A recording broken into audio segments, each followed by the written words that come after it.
Hello, everyone. My name is Gregory, and this is The View from Out Here.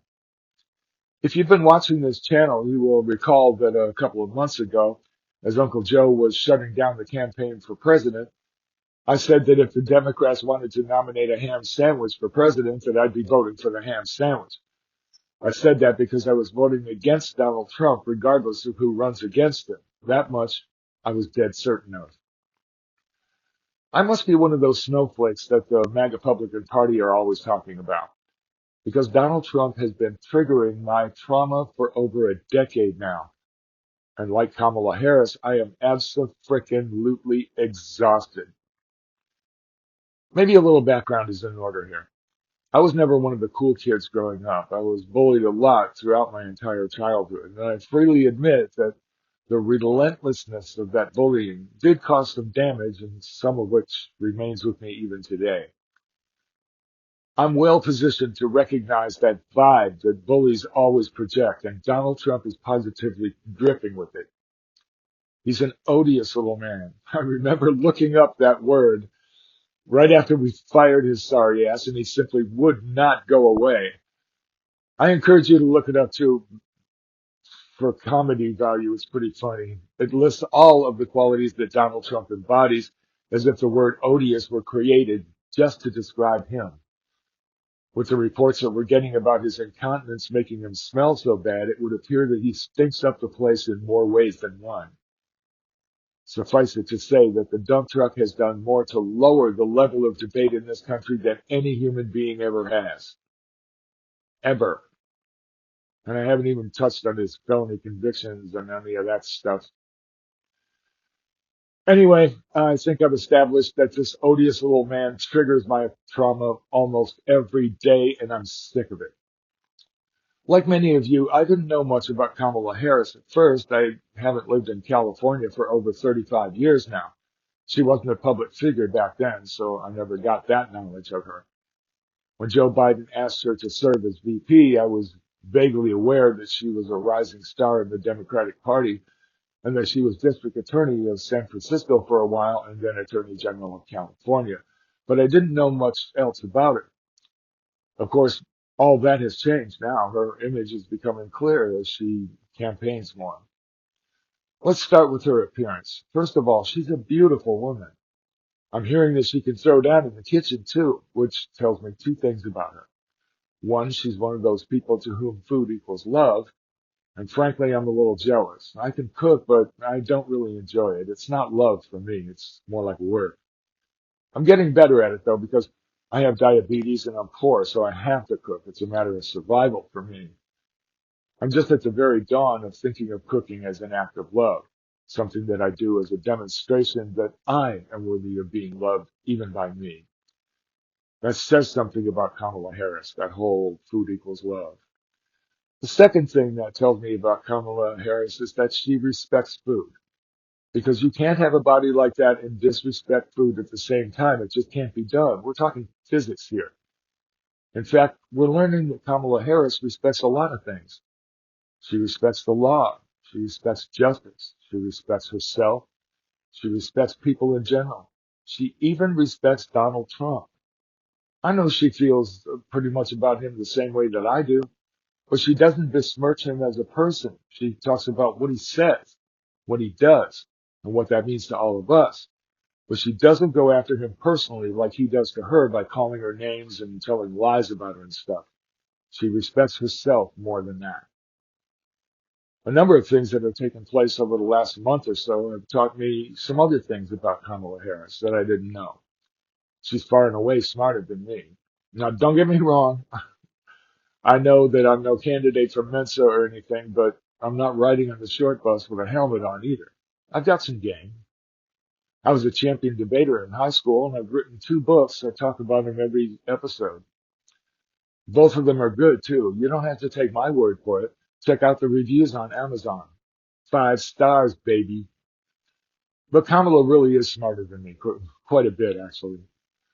One thing that has happened recently that has given me a good look at something else about her was the presidential debate. She was prepared for the issues that she knew was going to come up. She studied and practiced what she was going to say. and she was focused on the task at hand. Not only that, but she studied her opponent and used what she learned to play Donald Trump like a finely tuned Stradivarius. She dominated that entire debate. She set a trap for him, and just as she expected, he walked right into it. She has made a successful career of knowing what makes a criminal tick and using it against them. That's how she got to be district attorney and California's attorney general. The second thing I learned this month about Kamala Harris was on full display during the Fox News interview with Bret Baier. Once again, she studied the issues that she knew was going to come up, and she studied Bret Baier and how he conducts his Fox News takedown pieces. Baier came into the interview with the clear intention of making her look bad, but she was ready for him, and she didn't let him get away with it. That tells us something else about Kamala Harris. She has a strong character, a strong constitution as a person. She's smart, she's capable, she's respectful, she's prepared, she has integrity, and she's not about to be intimidated by criminals, bad actors, or bullies. All of that is going to serve her well as President of the United States. I haven't even touched on her policy objectives here, like making it easier for people like you and me to buy a home, her defense of women having autonomy over their own bodies, defending you and me against the more unseemly excesses of predatory capitalism, and a host of other policy positions that I hope you'll investigate. If I did this right, you should see a link to her website right down here. I'll put the link in the description below too, just in case I didn't do it right. Policy issues are not what I wanted to talk to you about today, though. What I wanted to share with you today was my observations about who Kamala Harris is, her character, what motivates her to ask for your vote. Just a few days ago, I watched a video she made for the Al Smith dinner in Washington. It was a funny little sketch with Molly Shannon doing her Mary Agnes Gallagher character, poking fun at Donald Trump. She said something that is going to stick with me for a long time. She said, "Never let anyone tell you who you are. You tell them who you are." That's some good advice right there. That's what that is. I know I'm going to be accused of doing a fluff piece on Kamala, like she can do no wrong or something. Of course she's not perfect, and that will become clear as time goes on, I'm sure. I'm a commentator on politics, and as President of the United States, she is going to do things that I don't agree with. For instance, I disagree with her and Uncle Joe about Israel. I find their position on that whole Dookie show to be misguided. Israel is capable of doing wrong, and personally, I think they're doing wrong right now. That's a subject for a whole nother episode, but for now, I don't agree with how much of our own values we are giving up to maintain that relationship. Surely we and Israel both can do better than this. But at the end of the day, Kamala Harris is a politician. She talks for a living, and we both know it's only a matter of time before she says something monumentally stupid, and she will likely pay dearly for it too. She's a lot like me in that regard. I don't make a whole lot of missteps, but when I do, it's usually something really big. I mean, huge. But then I have the luxury of rewriting and re-editing what I put out before you even see it. Thank the universe for that. She's not going to have that luxury, though. When push comes to shove, I trust Kamala Harris to do the right thing. I believe that it's in her very nature to do so from the top of her head down to the tips of her Manolo Blahniks. She is a strong and competent leader, and she is coming down on the right side of history.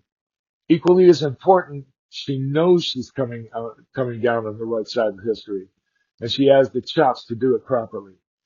I'm going to vote for Kamala Harris and Tim Walz, and I encourage you to do the same, because Kamala Harris has been telling us and showing us who she really is.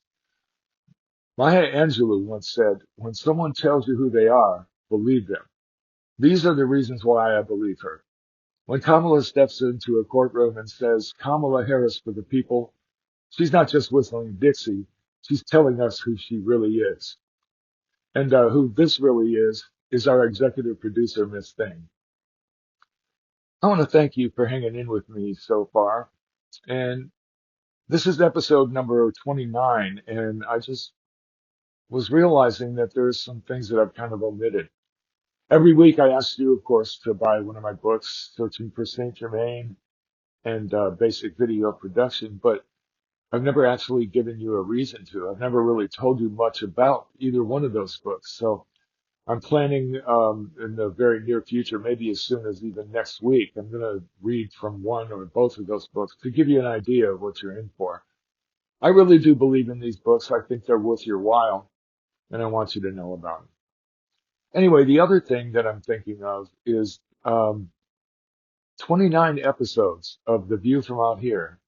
And I've said some pretty controversial things. I've made some pretty direct statements, and nobody has had a single comment about any of it.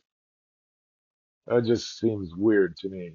But anyway, I just wish you would engage with me a little bit more, because part of the reason why there's a view from out here is because I want to start conversations. And I hope that you'll join me, because I know that you have opinions. You're just not telling me what they are. Anyway, my name is Gregory, and this has been The View from Out Here. Thanks for being here. Much love.